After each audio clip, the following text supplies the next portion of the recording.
বীজ উৎপন্ন হয়েছে তিনি একমাত্র উপাস্য। তাহলে আমরা কার উপাসনা করব? সেই পরমাত্মা। এই পরমাত্মার যে উপাসনা করব, এইখানে আরো সুন্দরভাবে বলছে। কোথায়? অথর্ববেদের 3:36 অর্থাৎ কাণ্ডবর্গ মন্ত্র 6 নম্বর বলছে, মন্ত্রে বলছে কি বলছে? সমানি প্রভাসও বন্য ভাগ সমানে সমানো। এখানে বলছে সমানে মন্ত্র প্রভাসও বন্য ভাগ সমানে ইয়ক্তে সবাই নিস্মিং সমঞ্চ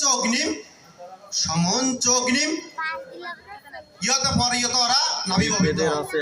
অর্থাৎ এখানে বলছে